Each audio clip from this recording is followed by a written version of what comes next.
Ngayong araw na ito, June 25, 2024. Malugod kong ipaabot sa ating lahat ang mga nangyayari sa ating mga OFW, mga Filipinong nagtatrabaho abroad. Ang kwentong ito ay isa nating kababayan na nagtatrabaho bilang teacher na nagtangkang magpakamatay, ngunit ito ay nailigtas ng mga otoridad. At ang isang teacher din dito sa Thailand ay nagpakamatay gamit ang lubid at sa kasamaang palad ay hindi ito nailigtas. Una nating pagtuunan ng pansin ang isa nating kababayan. Nasagip ng mga rescuer ng Bangkok, Thailand ang isang lalaking Pilipino na nagtangkang laslasin ang sariling lalamunan sa bubong ng bahay na kanyang inuupahan. Ayon sa balita, halos 3 oras na nakipagbuno ang mga otoridad, dinadaan sa diplomasya, ginawa nila ang lahat at sa kalaunan ay nagtagumpay ang mga rescuer sumuko ang ating OFW. Nangyari ang insidenteng ito noong Martes, Oktubre 17, sa Bangbuatong ng Nonthaburi, Thailand. Hindi ito pinangalanan ng mga otoridad. Siya ay 43 years old, isang guro. English teacher sa isang school sa Bangkok sa bandang Ramkhamhaeng. Ayon sa lokal na mga residente, umakyat si kababayan sa bubungan ng second floor nitong bahay kung saan nagbanta itong gagamit ng sira-sirang tiles para laslasin ang kanyang lalamunan. Habang nasa bubungan ay pinagbabato din nito ang mga sirang tiles pababa mula sa bubungan. Agad na nagtawag ng otoridad ang mga nasabing saksi. Mabilis na dumating ang mga pulis na may kasamang rescuer team para iligtas ang Pilipinong nagbantang magpakamatay. At ayon nga sa una nating balita, umakyat ng bubungan ang mga rescuer team na umabot ng 3 oras para sumuko si kababayan hanggang sa kumalma ito. Maingat na itinali ng mga rescuer team ito sa rescue board at buong ingat na ibinaba mula sa bubungan. Iniulat ng Nation Thailand na sa panahon ng operasyon, isang rescue worker ang nahulog mula sa bubong na nasugatan ng kanyang kaliwang binti.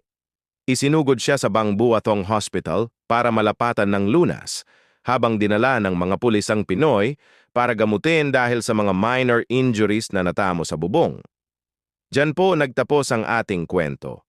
Ang kasunod nating kwento ay nakakalungkot. Nangyari ito sa kalakasan ng COVID kung saan ay lockdown ang buong mundo. Ang ating kababayan ay mula sa Davao, pumunta dito sa Thailand para makipagsapalaran na magkaroon ng magandang buhay ang pamilya. Sa ating mga kababayan, ang pangingibang bansa ay para lamang sa mga sanay na mawalay sa pamilya. Malakas ang loob na mapag-isa. At lalong-lalo na, dapat malakas ang iyong loob. Laging tandaan, saan man tayo makarating, ang lahat ng problema ay may solusyon. Ang pagpapakamatay ay hinding-hindi kasagutan sa ating mga alalahanin. Ang mga OFW sa Thailand ay labis na nalungkot sa pagkamatay ni Melvin Cacho, isang overseas Filipino worker, 27 years old, na nagpakamatay sa kanyang apartment sa Nonthaburi probinsya ng Thailand noong Hunyo 2, taong 2020. Siya ay 27 years old ng panahong iyon. Si Melvin ay nagtatrabaho sa isang school sa ilalim ng Chulalongkorn University Nonthaburi Project. Ang halos lahat ng OFW sa Thailand ay nakikiramay. Nagkaisa ang lahat, marami ang nagbigay ng donasyon. Dito ay nakita na ang kababayan ay kababayan pa rin. Ayon sa mga saksing unang nagresponde, may natagpuan silang notice na no work no pay situation na nagdulot kay kababayan ng labis na stress at pagkabalisa.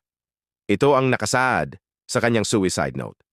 So stress, anxiety, paranoid, family problem, money.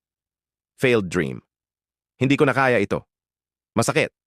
Nakasaad sa sulat nito. Ang pagkamatay ni Melvin Cacho ay isa sa mga nagbigay ng kaalaman sa mga OFW na tulong-tulong habang lockdown. At dahil dito, naglabasan ang mga may mabubuting puso na nagpaabot ng tulong sa Pilipinong apektado ng lockdown. Sa isang online survey na ginawa sa Thailand, Higit sa kalahati ng mga Pilipinong OFW ay nawalan ng trabaho, walang trabaho at walang sweldo tulad ni Melvin.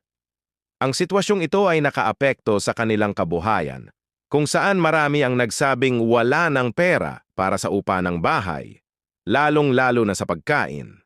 Dahil sa matinding sitwasyong hinaharap ng mga Pilipino sa Thailand, ay hindi ito naging priority na makatanggap ng tulong mula sa gobyerno ng Pilipinas gawa ng ang Pilipinas ay apektado din ng mga oras na iyon.